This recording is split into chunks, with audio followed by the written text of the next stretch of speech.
Haleluya. Haleluya. Puji Tuhan. Mazmur 63 ayat 1 sampai ayat 12. Demikian firman Tuhan. Mazmur Daud ketika ia ada di padang gurun Yehuda. 2.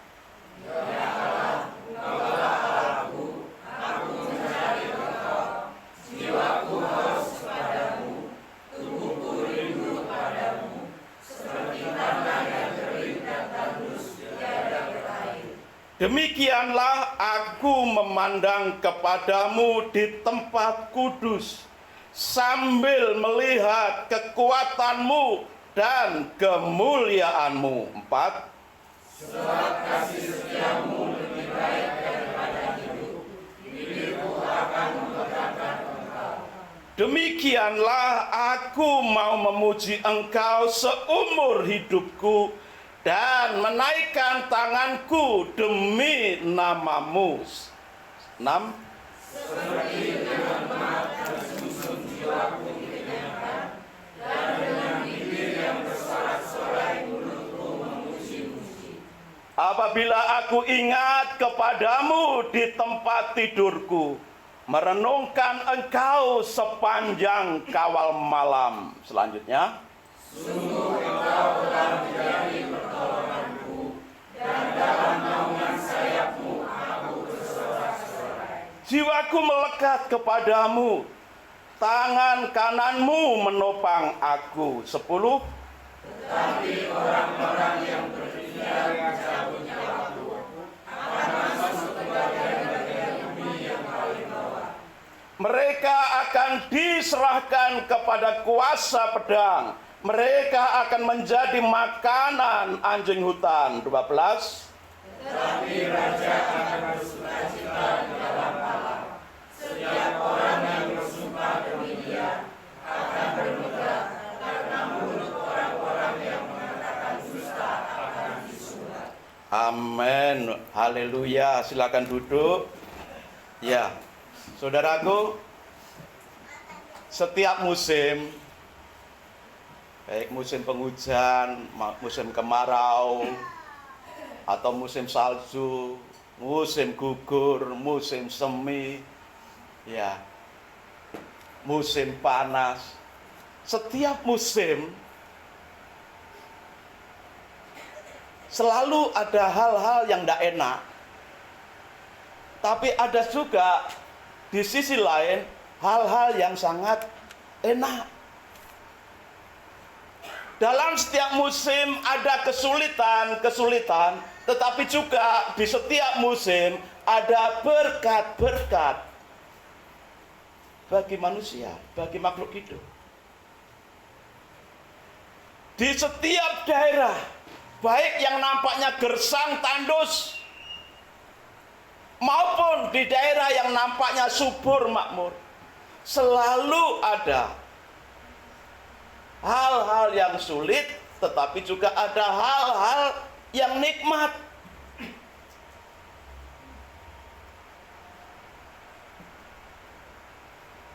Dalam kehidupan kita juga demikian. Ada saat-saat di mana kita rasanya badan ini sehat, tidak ada sakit penyakit apapun. Tapi ada kalanya juga kita merasakan sebenarnya dalam tubuh yang nampaknya sehat itu ada sesuatu yang membahayakan bagi diri kita.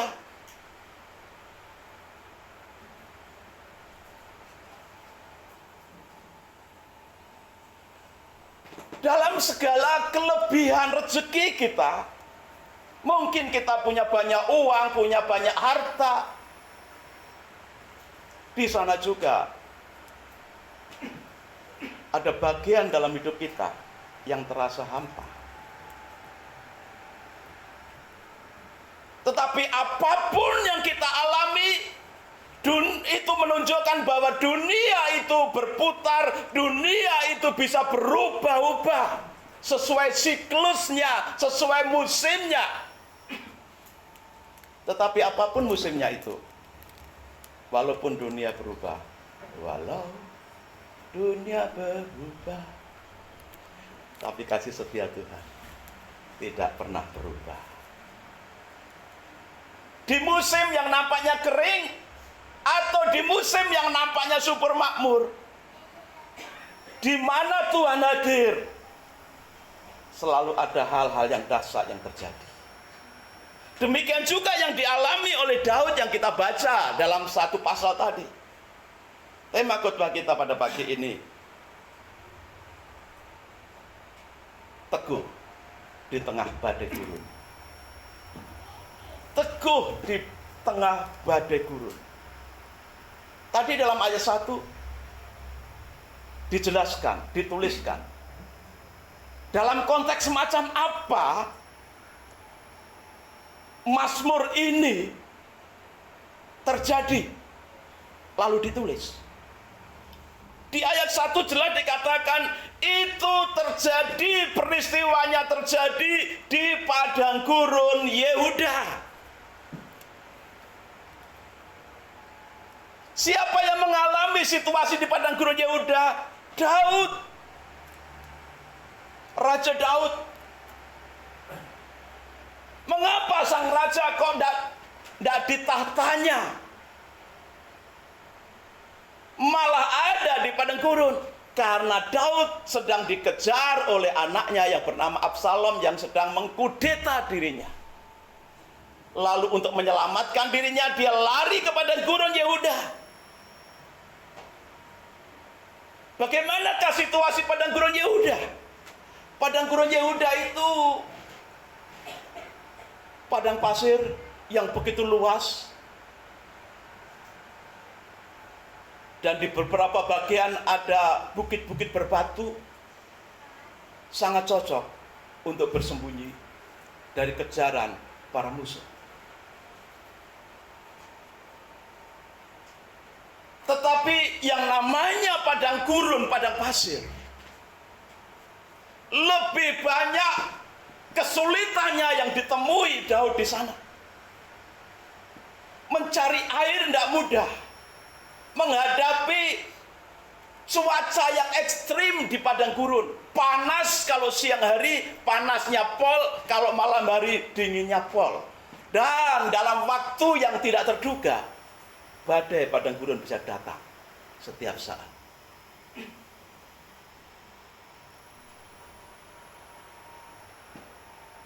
Ancaman dari binatang liar di padang gurun juga tidak kalah bahayanya. Ada kalajengking berbisa, ada serigala yang ganas, serigala liar. Ada ular berbisa yang bisanya luar biasa mematikan. Belum lagi dia harus berjaga-jaga menghadapi pasukan anaknya Absalom yang terus mengejarnya. Saudara, menghadapi kerasnya alam, bahayanya alam, menghadapi binatang liar, menghadapi musuh yang terus mengejar.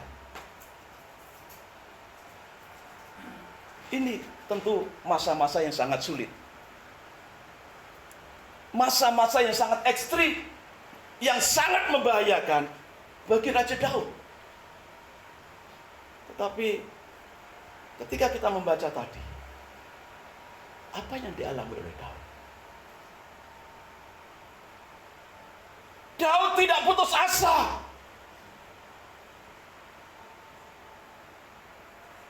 Daud tidak hilang harapan.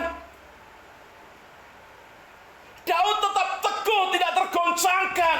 Walaupun harus menghadapi ganasnya alam, menghadapi bahaya-bahaya dari binatang-binatang buas, binatang-binatang mematikan, harus menghadapi pasukan Absalom. Daud tidak tergoncangkan. Daud tetap teguh.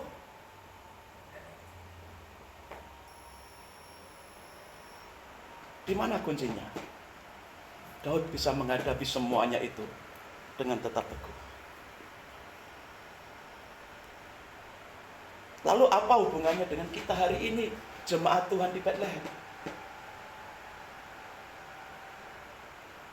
Saudara, Setiap kita punya padang gurun masing-masing. Hanya kedalaman pasirnya kita masing-masing berbeda. Tingkat bahayanya juga berbeda-beda sesuai dengan ya yang harus kita hadapi masing-masing, kapasitas atau bagian kita masing-masing. Entah itu dalam hal kesehatan, entah itu dalam hal ekonomi, keuangan, entah itu dalam hal pekerjaan, dalam usaha, dalam kehidupan berkeluarga. Masing-masing kita memiliki padang gurun yang Tuhan izinkan terjadi dalam hidup kita.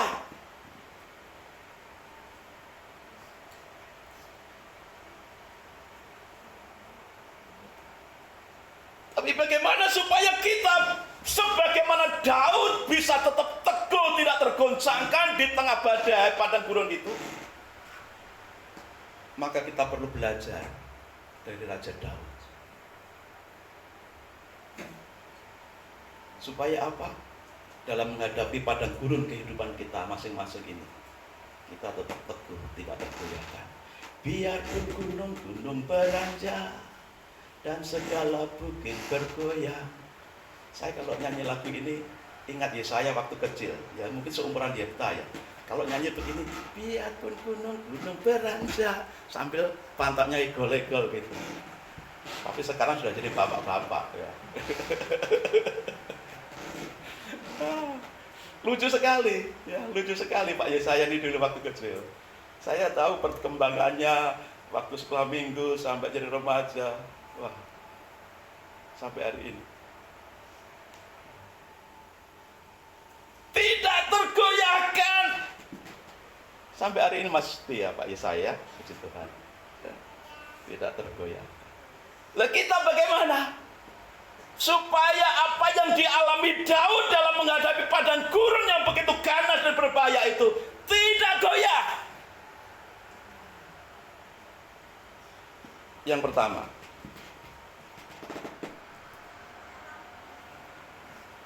memiliki fokus yang benar. Ayatnya di mana? Ayat 2 dan 3. Ya Allah, Engkaulah Allahku, aku mencari Engkau, jiwaku haus kepadamu. Tubuhku rindu kepadamu seperti tanah yang kering dan tandus, tiada berair. Demikianlah aku memandang kepadamu di tempat kudus, sambil melihat kekuatanmu dan kemuliaanmu. Memiliki fokus yang benar. Apa fokusnya Daud di tengah padang gurun yang ganas itu? Mencari Tuhan.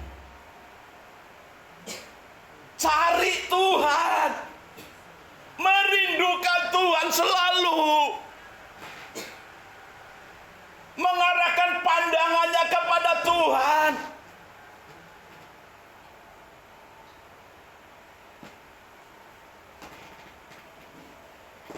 Di tempat yang begitu berbahaya, justru mata Daud, hati Daud fokus kepada Tuhan. Itulah yang membuat dia tidak goncang, tidak goyah, tetap teguh. Ada satu proklamasi pernyataan iman. Dikatakan tadi, ya Allah, Engkaulah Allahku, aku mencari Engkau. Tidak ada nada putus asa. Tidak ada nada yang lemah, letih, lesu dalam dirinya. Yang ada adalah memiliki fokus yang benar kepada Tuhan, mencari Tuhan, merindukan Tuhan. Diumpamakan, aku ini seperti tanah yang gersang, yang memerlukan aliran air-Mu Tuhan, air kehadiran-Mu. Mencari, itu dari kata sakar. Mencari dengan sungguh-sungguh dari terbitnya fajar sampai fajar tenggelam. Bahkan terus dilanjutkan tadi ada sampai kawal malam, sepanjang malam dari terbitnya fajar, sepanjang malam kawal malam, terus terbit lagi fajar. 24 jam hatinya terarah kepada Tuhan. Pertanyaan untuk kita, apakah kita bisa seperti itu? Kalau kita tidak bisa seperti itu, pertanyaan selanjutnya, apakah kita mau tetap teguh dalam menghadapi kehidupan ini yang begitu ganas? Kalau kita rindu tetap teguh dalam situasi dunia yang serba berubah, cepat berubah, dan gonjang-ganjing ini, maka tidak boleh tidak, kita memiliki fokus yang benar, hati dan kehidupan yang terarah kepada Tuhan. Kolose 3 ayat 1 sampai 2. Kolose 3 ayat 1 sampai 2. Karena itu kalau kamu dibangkitkan bersama dengan Kristus, carilah perkara yang di atas di mana Kristus ada, duduk di sebelah kanan Allah. Pikirkanlah perkara yang di atas, bukan yang di bumi. Engkau, jemaat Bethlehem yang sudah dibangkitkan bersama dengan Kristus, sudah mengalami kebangkitan Kristus, carilah perkara-perkara yang di atas. Artinya arahkan hidupmu kepada Tuhan, fokuskan hidupmu kepada Tuhan Yesus yang di surga, tetapi juga yang hadir di muka bumi ini. Bahkan Yesus yang sedia menyertai saudara dan saya. Kita mencari perkara yang di atas, di mana Kristus bertahta. Tapi Kristus tidak jauh, non jauh di sana di surga, tetapi Kristus berkenan hadir dalam kehidupan setiap kita yang percaya.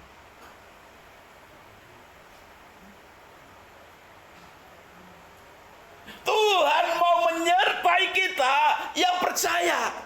Selama kita mau memfokuskan diri kita kepada Kristus. Dan itulah kunci kekuatan supaya kita tetap teguh dalam menghadapi kegoncangan dunia ini.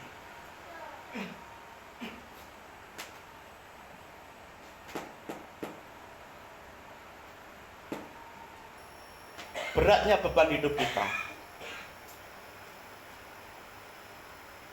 itu bisa kita atasi ketika Allah, ketika Tuhan Yesus menyertai kita. Setiap kita punya padang gurun,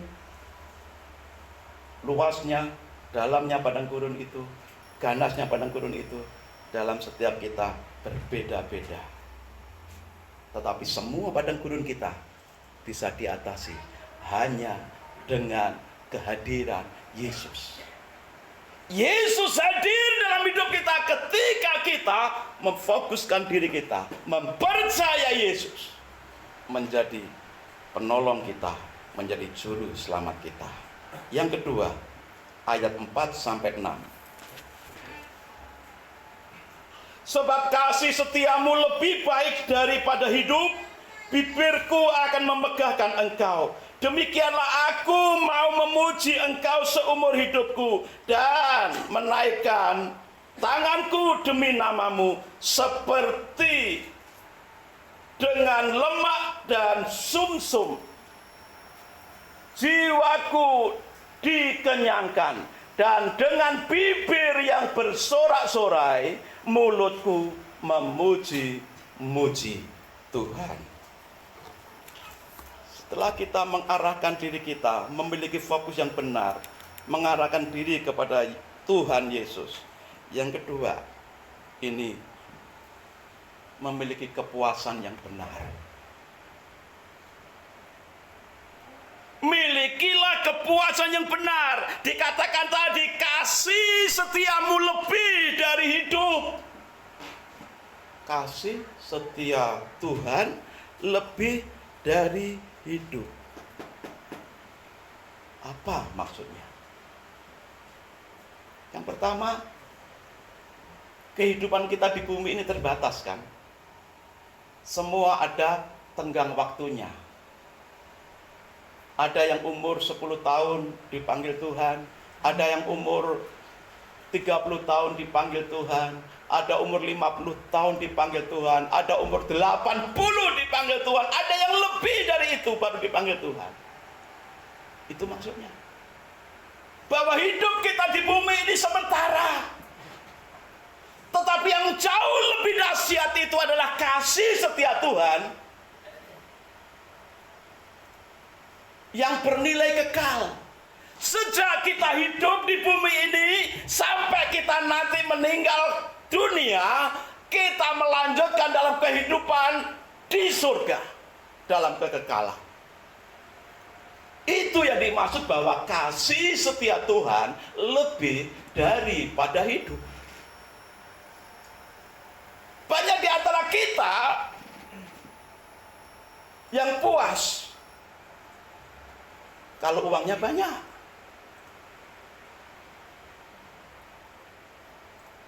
Uang bisa cepat habis, saudara. Kalau kita ya sering check out Shopee, check out Tokopedia, kan? Sering jalan-jalan ke mall Bali Galeri, ke Matahari, toleh-toleh sana, lihat sini, ya. Masuk toko-toko elektronik, toko HP, lihat sana, lihat sini, ada promosinya, promosinya plus lagi, wah luar biasa. Dalam sekejap uang itu seperti punya sayap, tiba-tiba habis. Cari lagi.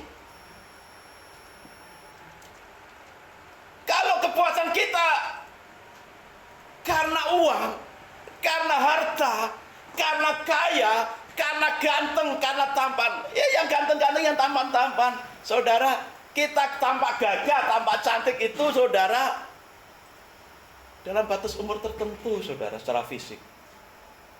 Kalau sudah, ya masih kecil, imut-imut, besar sekali, wow luar biasa, gagah, cantik-cantik. Ya. Nanti sudah paruh baya, mungkin 40, ya. Udah mulai dah kelihatan keropos, kelihatan ini hitam-hitam, belang-belang seperti saya, ya, keriput, mulai kelihatan muncul nanti rasa, ya, kekuatan kesehatan mulai melemah, nanti masuk 50, masuk 60, saudara, wow. Kalau kita, kepuasan kita kepada fisik kita sendiri, harganya mahal. Berapa supaya bisa glowing gitu wajah kita, menghilangi hitam-hitam? Kecil gitu aja bisa ratusan ribu bahkan jutaan kan? Padahal cuma sebotol kecil, berapa miligram? Oke, ibu-ibu, supaya mempertahankan glowingnya. Wah. Tapi Alkitab mencatat, kemolekan itu bohong, sia-sia. Tetapi hati yang takut akan Tuhan itulah yang jempol. Karena apa? Hati yang takut akan Tuhan itu, wah, dikenan oleh Tuhan. Kalau kita puasnya hanya kepada hal yang fisik dan lahiriah, materi di bumi ini, pada saatnya kita akan kehilangan. Karena apa yang ada di bumi, di bawah langit, di atas bumi ini, semuanya sementara. Ada masa kedaluarsanya. Kalau kita dipuaskan oleh hal-hal yang itu, mengejar kepuasan hal-hal duniawi, kita akan kecewa. Maka milikilah kepuasan yang benar. Kepuasan yang benar itu bagaimana? Daud mengajarkan kita. Kita membutuhkan kasih setia Tuhan.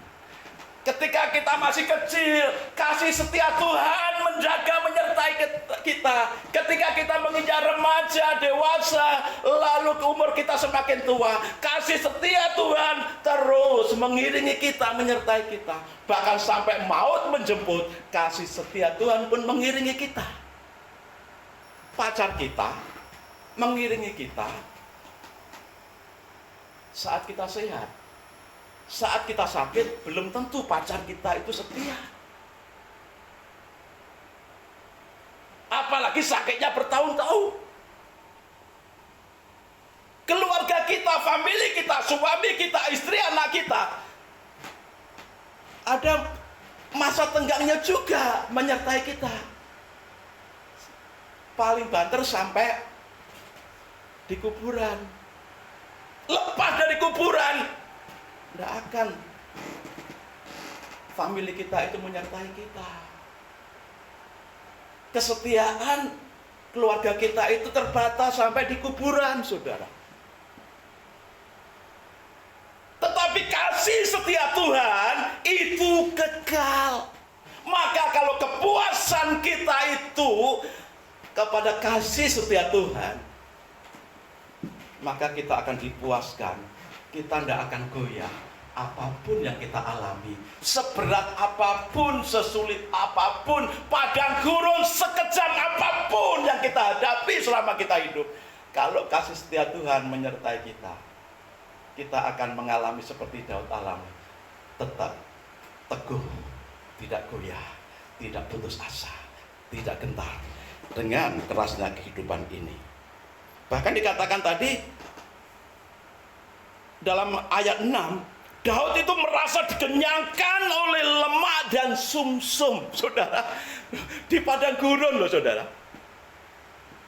Dalam ayat 6 tadi dituliskan, aku dikenyangkan dengan lemak dan sumsum. Apa arti lemak dan sumsum? Itu adalah simbol satu pesta, satu makanan yang nikmat, makanan yang enak.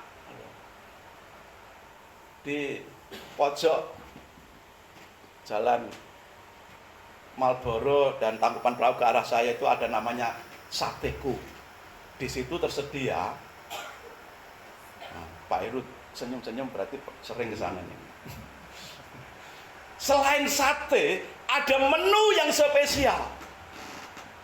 Gulenya itu apa namanya? Tengkleng atau gulai. Itu gede-gede. Dan di situ sengaja tulangnya itu besar dan di dalam tulang itu ada sumsum. Itu kalau orang makan sambil diisep air ya. Itu begini, enak saudara. Kalau bapak-bapak mau tahu saya antar nanti. Begini enak saudara, namanya warung sateku Solo saudara. Sumsum, lemak lambang satu keberkatan yang dari Tuhan. Di masa krisis tetap bisa eksis karena penyertaan Tuhan, karena Daud mengarahkan dirinya hanya dipuaskan oleh kehadiran Tuhan.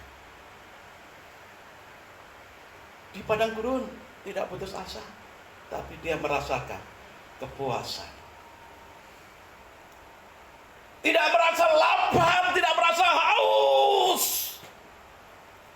yang tidak terkendali, karena hidupnya kasih setia Tuhan lebih daripada hidupku, lebih daripada cukup. Justru dalam kelemahanmu lah kuasaku jadi sempurna. Itu firman Tuhan katakan dalam perjanjian baru. Ya. Yohanes 6 ayat 35. Yohanes 6 ayat 35. Kata Yesus kepada mereka, akulah roti hidup. Barang siapa datang kepadaku, ia tidak akan lapar lagi. Dan barang siapa percaya kepadaku, ia tidak akan haus lagi.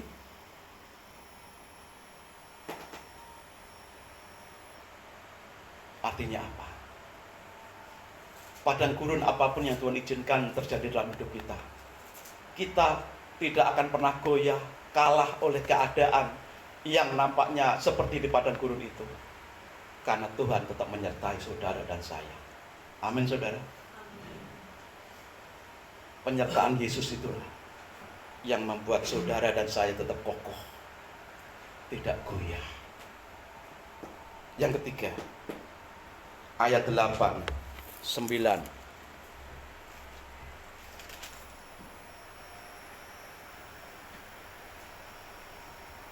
Sungguh engkau telah menjadi pertolonganku, dan dalam naungan sayapmu aku bersorak-sorai. Jiwaku melekat kepadamu, tangan kananmu menopang aku. Yang ketiga ini, memiliki rasa aman yang benar. Memiliki rasa aman yang benar.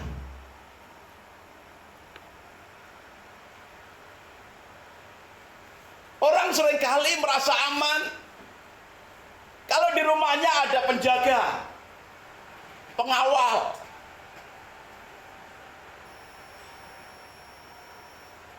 Pengawal yang biasa tidak cukup, perlu dipersenjatai dengan senjata tajam atau senjata api. Selain harus pengawal itu memiliki kemampuan bela diri yang cukup, itu pun masih ditambah lagi dipasang CCTV di seluruh area tempat tinggalnya, supaya kalau ada musuh, orang jahat datang, bisa cepat terpantau dan segera. Dan itu pun belum cukup lagi, masih dihubungkan dengan alarm. Alarm itu untuk memberi peringatan kepada para penjaga, tuan rumah, dan sekaligus biasanya dihubungkan dengan keamanan negara, polisi. Saudara,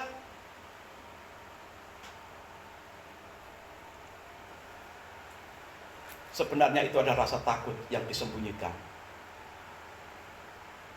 di balik pengawalan yang ketat, di balik peralatan yang canggih. Sebenarnya ada rasa takut yang luar biasa dalam dirinya. Tetapi Daud mengalami di tengah padang gurun yang begitu ganas dan bahaya, begitu ekstrim, dia tidak goyah, dia memiliki rasa aman yang benar. Karena apa? Rasa aman itu karena kehadiran Tuhan dalam hidupnya. Dikatakan, aku melekat kepadamu dan tangan kananmu menopang aku. Saudara, kata melekat ini menggambarkan hubungan yang sangat erat. Ya. Yang sering kali muncul di iklan itu kayak apa, saudara? Kayak apa, saudara? Perangko dan surat. Dilem. Nempel. Itu melekat, itu nempel. Dan itu pengertian melekat yang ditulis di sini, itu nempel, tidak terpisahkan. Kalau dipisahkan ada yang sobek. Coba kalau meterai atau perangko itu dilem, dilepas lagi, itu pasti akan meninggalkan luka, cacat. Entah dari perangkonya yang nempel ke suratnya, atau dari kertas suratnya itu yang nempel ke, ada yang terluka. Digambarkan seperti itulah nempelnya Daud kepada Tuhan. Tuh, Daud tidak mau lepas dari Tuhan. Dia begitu rindu selalu nempel, melekat kepada Tuhan. Tidak mau jauh dari Tuhan. Lah itu kunci kekuatan ketiga, itu harus nempel kepada Tuhan. Kalau kita nempel kepada Tuhan, maka tangan kanan Tuhan itu akan menopang. Tangan kanan itu lambang dari kekuatan kuasa yang tidak terkalahkan. Tangan kanan itu melambangkan kebenaran, kebaikan. Maka kadang-kadang kita sebagai orang-orang tua ya, kalau sekarang tidak tahu, masih diajarkan nggak di sekolah itu. Nah, tapi kadang-kadang itu seringkali disalahkan juga.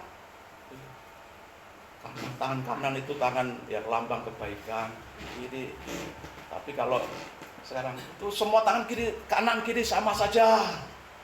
Ya sudahlah kalau sama saja. Itu hanya perspektif saja. Tapi yang jelas tangan kiri, tangan kanan masing-masing ada bagiannya. Itu sebabnya kenapa dalam Alkitab dikatakan tangan kananmu menopang aku. Karena tangan kanan itu simbol dari kekuatan yang dahsyat yang Tuhan miliki. Itu dipakai untuk menopang kita umatnya yang nempel dengan Tuhan. Maka nempellah sama Tuhan. Jangan jauh dari Tuhan. Jangan kau tinggalkan Betlehem, kalau kau tak mau jatuh. Jangan tinggalkan Tuhan Yesus, kalau kau mau dapat teduh. Lanjut ya. Rajin datang di kebaktian, Tuhan beri kiranya upahmu besar di surga, kekal selamanya. Saudara, nempel sama Tuhan, jangan jauh dari Tuhan. Orang yang nempel dengan Tuhan tandanya apa? Setia berbakti, setia berdoa, setia baca firman, menjalankan firman dalam hidup sehari-hari. Itu nempel. Dan itulah kunci dari keteguhan Daud ketika ada di padang gurun. Orang melihat Daud itu, wah, Daud sudah kepepet, pasti mati di padang gurun karena bencana, karena alam, karena badai padang gurun, karena binatang buas. Mungkin ada sebagian orang yang meremehkan kita, merendahkan kita karena melihat situasi kita sepertinya buruk, tidak enak. Apapun cara pandang orang terhadap kita, yang penting saudara dan saya nempel dengan Tuhan. Jangan jauh dari Tuhan, jangan tinggalkan Tuhan, setia pada Tuhan. Maka engkau akan mengalami tangan Tuhan yang dahsyat dan kuat itu menopang kehidupanmu. Di tengah situasi dunia yang gonjang-ganjing, ekonomi yang tidak menentu, engkau kuat tetap teguh kalau tangan Tuhan yang dahsyat itu menopang hidupmu. Tuhan menopang hidupmu ketika engkau nempel dengan Tuhan.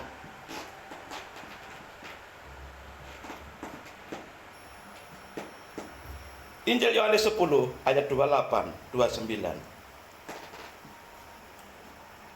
Injil Yohanes 10 ayat 28, 29. Dan aku memberikan hidup yang kekal kepada mereka, dan mereka pasti tidak akan binasa sampai selama-lamanya. Dan seorang pun tidak akan merebut mereka dari tanganku. 29. Bapakku yang memberikan mereka kepadaku lebih besar daripada siapapun, dan seorang pun tidak dapat merebut mereka dari tangan Bapa. Saudara, Tuhan Yesus menyatakan kepada orang-orang Yahudi yang lagi kebingungan, banyak tanya kepada Yesus. Dan salah satu jawabannya ini, aku memberi hidup kekal kepada mereka. Mereka siapa? Para murid dan orang-orang yang percaya. Siapakah mereka? Termasuk saudara dan saya, jemaat Tuhan di Betlehem. Selama saudara dan saya percaya Yesus, hidup kekal milik saudara dan saya diberikan oleh Yesus. Tapi bukan hanya itu loh saudara. Jelas dikatakan dalam ayat 28 tadi. Dan seorang pun tidak akan merebut mereka dari tanganku. Itu diulang. Di ayat 29. Dan seorang pun tidak dapat merebut mereka dari tangan Bapa. Ada dua tangan yang perkasa yang menggenggam saudara dan saya. Tangan Yesus Kristus dan tangan Bapa itu menjaga, melindungi kita dari berbagai bahaya yang berusaha merebut kita. Tetapi berita sukacitanya, tidak ada seorang pun yang bisa merebut mereka dari tanganku maupun dari tangan Bapa.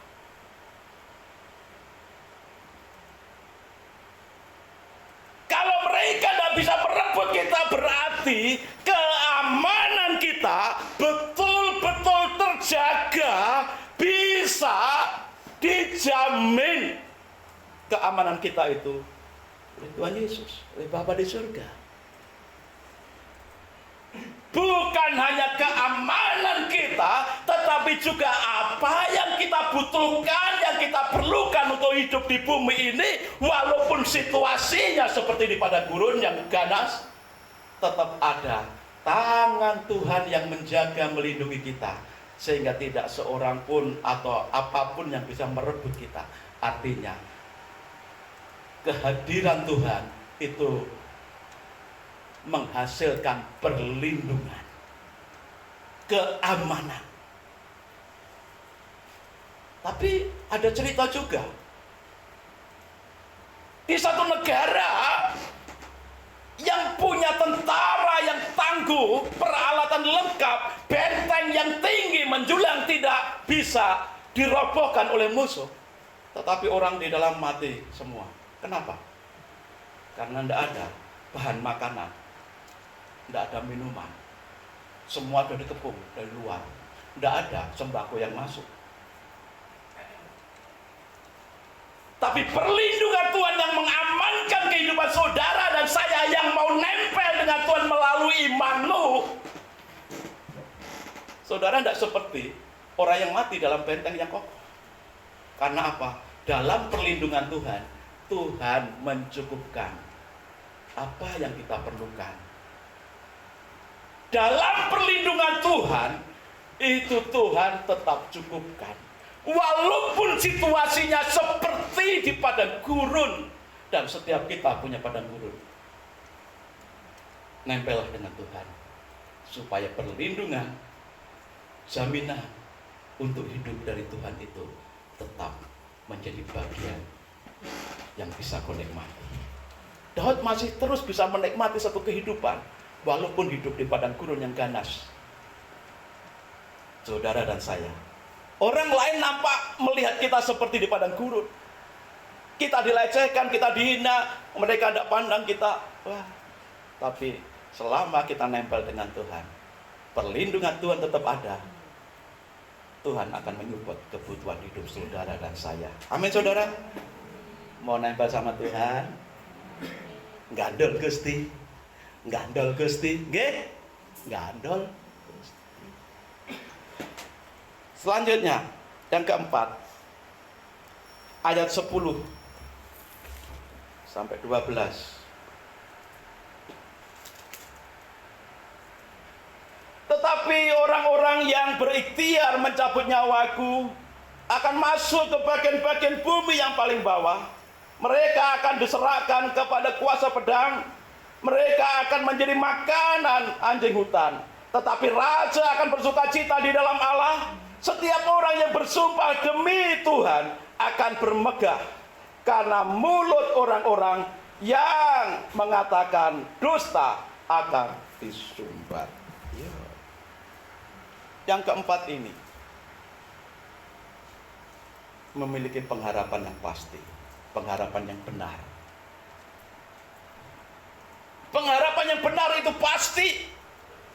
Pengharapan yang benar itu kemenangan dari situasi apapun yang Tuhan izinkan terjadi dalam hidup kita.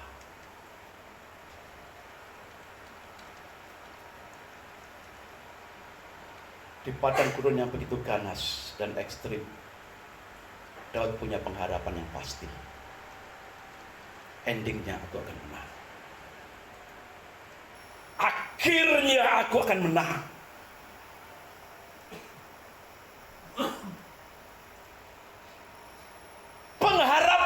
pasti, pengharapan yang benar. Kepada siapa? Kepada Tuhan.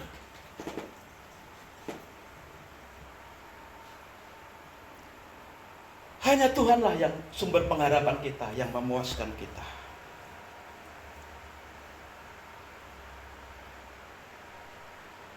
Kita berharap pada dunia. Dunia ini serba berubah dan cepat berubah, saudara.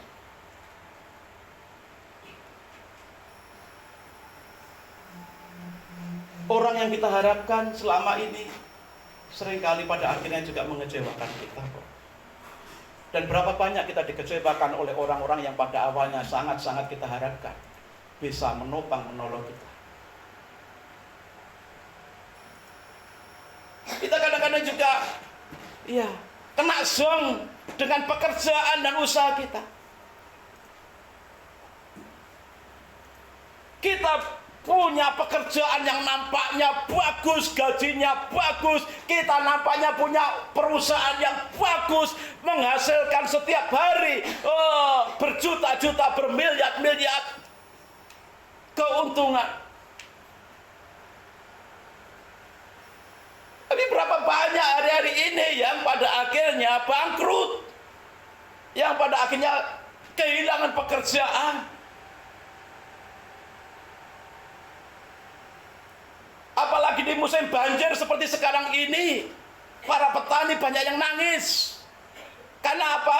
Hasil ladang sawahnya itu dibawa banjir, waktunya panen dibawa banjir.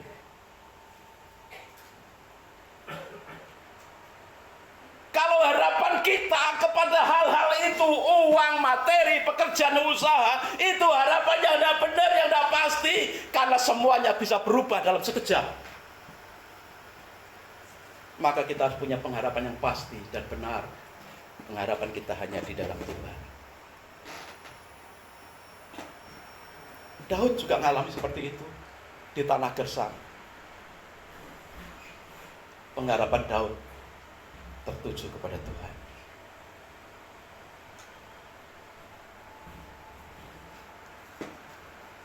Kitab Roma 8 ayat 27.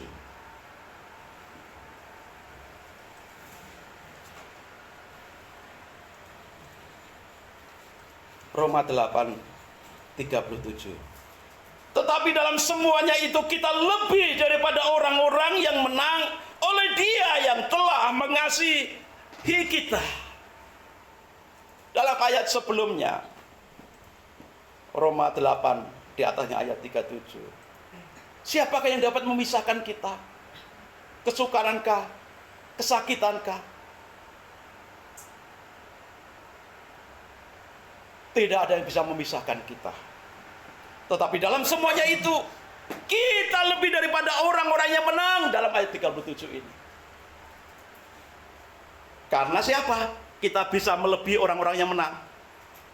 Karena Dia, karena Yesus yang telah mengasihi kita. Kemenangan saudara dan saya di padang gurun dalam kehidupan di bumi ini, itu karena Yesus yang mengasihi kita. Kemenangan saudara dan saya atas dosa, itu juga karena karya Kristus Yesus di kayu salib yang mengasihi kita. Untuk kehidupan kita sehari-hari juga, walaupun nampaknya kita hidup di padang gurun yang gersang dan kejam, tandus dan berbahaya, kita bisa tetap mengalami kemenangan. Karena apa? Karena Tuhan yang mengasihi kita. Dikatakan dengan jelas ayat 37 Roma 8 ini, tetapi dalam semua ancaman, semua bahaya, semua hal-hal yang tidak enak dalam hidup kita, padang gurun hidup kita itu, dikatakan kita lebih daripada orang-orang yang menang. Kemenangan sang juara dalam perlombaan menghasilkan piala, sukacita, kebanggaan. Tapi terbatas masa aktifnya, hanya di bumi ini saja. Tapi dikatakan dengan jelas, kita lebih daripada orang-orang yang menang. Artinya apa? Apa maksud dari kalimat kita lebih daripada orang-orang yang menang? Pengertiannya, kemenangan kita itu adalah kemenangan yang sempurna. Kenapa dikatakan kemenangan yang sempurna? Karena kemenangan kita itu adalah karya Kristus dalam hidup kita. Diberikan oleh Yesus dalam kehidupan kita. Maka kita dikatakan lebih daripada orang-orang yang menang di bumi ini. Pemenang-pemenang di bumi ini, kebanggaannya, kepuasannya, hadiahnya itu sangat terbatas hanya untuk di bumi ini. Tapi kemenangan kita tembus dunia, tembus akhirat, sampai di surga. Karena apa?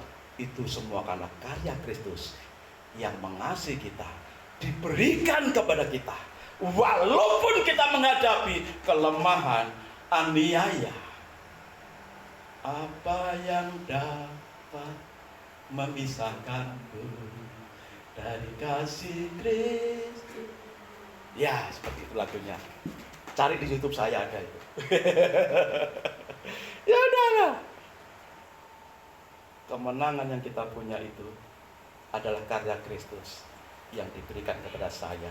Punya kualitas tanpa batas di bumi, di surga. Apapun yang Tuhan izinkan terjadi dalam hidup kita, kita alami. Walaupun seperti nampaknya di padang gurun, percayalah, saudara akan tetap bisa eksis mengalami kemenangan. Karena Tuhan Yesus yang menyertai saudara dan saya. Amin, saudara. Kita tidak bisa menghentikan dunia ini berubah. Di setiap zaman ada masalahnya. Dan menjelang kedatangan Tuhan, walaupun kemajuan-kemajuan teknologi semakin luar biasa, sangat membantu menolong manusia, tapi seiring itu pula kesedihan, persoalan itu juga makin bertambah.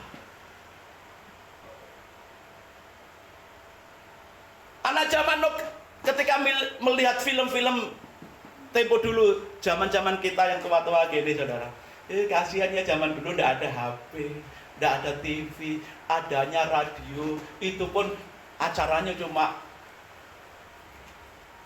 Satria Madangkara, semua ngumpul di jam-jam tertentu. Ngumpul, yang punya radio itu mungkin satu RT atau satu RW cuma satu orang. Kita semua ngumpul dengarkan Satria Madangkara.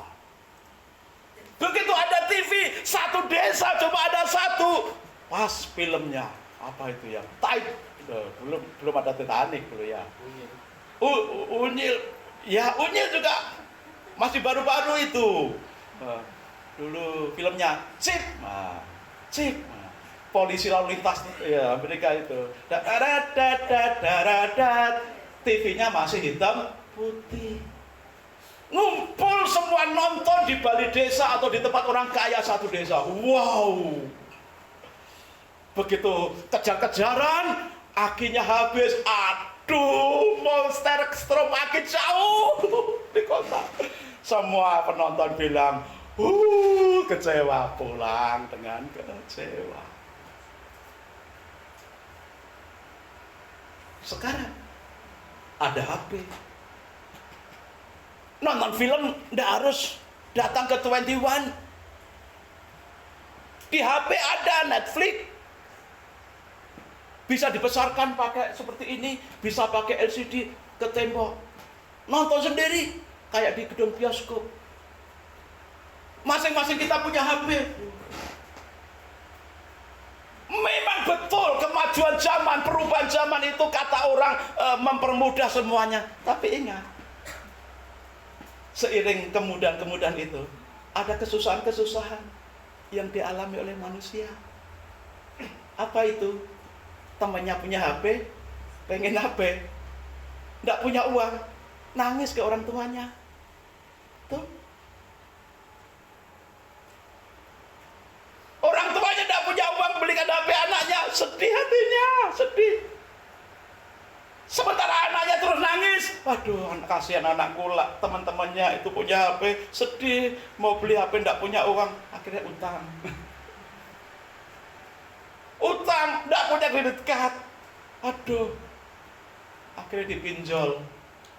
Aduh, 10 juta, bayarnya 20 juta. 10 juta ada bagian pinjolnya, langsung dipotong pertama. Yang nerimanya tidak 10 juta untuk beli HP, dipotong cuma terima 7 juta. Belum lagi nanti bayar bulanannya, saudara. Aduh. Kata siapa? Perubahan zaman yang semakin maju itu membuat manusia tambah mudah. Udah. Seiring perubahan zaman yang katanya tambah maju, ada juga kesulitannya yang mengiringinya. Ada tingkat kesulitan yang mengiringinya, ada efek-efek negatif yang mengiringinya, ada hal-hal yang memberatkan yang mengiringinya. Maka di tengah perubahan situasi dunia ini, kita tidak bisa stop. Dunia jangan berubah lagi, tidak bisa. Dunia akan terus berubah sampai Tuhan datang. Dunia akan semakin berubah. Saudara, sekarang dunia itu, data-data itu sudah menjadi satu tempat, ya.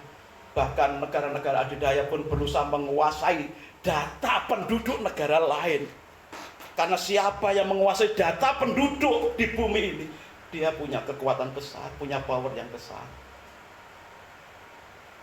Saudara, tinggal sekali klik, berapapun uangmu di rekening,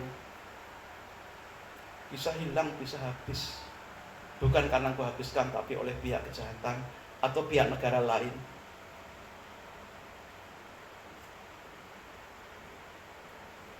Sekarang meter listrik di rumah-rumah itu sudah otomatis dari pusat. Kalau belum bayar dimatikan dari pusat, bisa ceklek mati. Loh, kok listriknya mati? Belum bayar. Saudara, oke, sementara kita berpikir begitu saja praktis, tapi ada jangka panjangnya, saudara. Satu saat dunia akan gelap gulita hanya dengan tekan satu tombol, klek, semua listrik mati. Saudara bisa bayangkan? Bahaya justru mengancam kita, hanya satu tekan tombol, klek, internet mati, listrik mati. Semua tabungan di rekening, di kripto kita hilang semua, habis dalam sekali pencet. Apakah itu tidak bahaya? Bahaya, tapi kita tidak bisa menyetop perubahan zaman itu. Tapi ada jaminan dari Tuhan. Walaupun dunia berubah, penyertaan Tuhan tidak pernah berubah. Kita akan tetap mengalami situasi yang tidak tergoncangkan. Walaupun dunia bergoncang, kita akan mengalami seperti Daud, tetap teguh walaupun di padang gurun yang ekstrim. Maka apa yang mesti kita lakukan? 4 hal tadi, saudara. Miliki fokus yang benar kepada Tuhan Yesus. Miliki kepuasan yang benar, hanya dipuaskan oleh kehadiran Yesus. Memiliki keamanan, rasa aman yang benar, hanya nempel dengan Tuhan. Dan memiliki pengharapan yang benar, hanya berharap kepada Tuhan Yesus. Itu kuncinya supaya kita tidak tergoncangkan dalam dunia yang terus berubah, mengancam kehidupan kita. Amin, saudara. Saudara bisa jadi kesaksian yang luar biasa. Dunia sedang menghadapi krisis, kritis, tapi warung saudara tetap laris.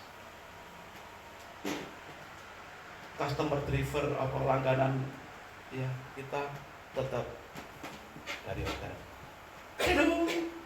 Pak Selfie ya? Oh ya. Oh, antar ke Ubud, langsung nanti antar ke banyak tempat wisata. Yes. Piro Bang Selfie?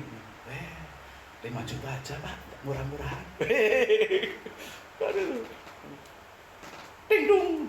Oh, dapat order ini Pak Ranto. Kemana ini? Wih, ngantar ke Banyuwangi Pak Noto, wih, langsung dapat 1.500.000, wih, langsung PP. Wah, padahal dalam situasi sepi kata dunia, saudara. Maka ayo kita semua jemaat Tuhan nempel supaya apa? Lemah dan sumsum di padang gurun tetap kita bisa nikmati. Di masa krisis kita bisa tetap eksis dan mengalami aliran berkat Tuhan karena kehadiran Tuhan. Amin saudara. Pastikan hidup menjadi kesaksian melalui penyertaan yang dahsyat Tuhan ini. Dan penyertaan Tuhan yang dahsyat ini terjadi kalau saudara nempel dengan Tuhan, fokus kepada Tuhan, punya pengharapan teguh dalam Tuhan, dan menjaminkan hidupmu, rasa amanmu itu kepada Tuhan. Mari kita berdoa. Tuhan Yesus, terima kasih. Luar biasa.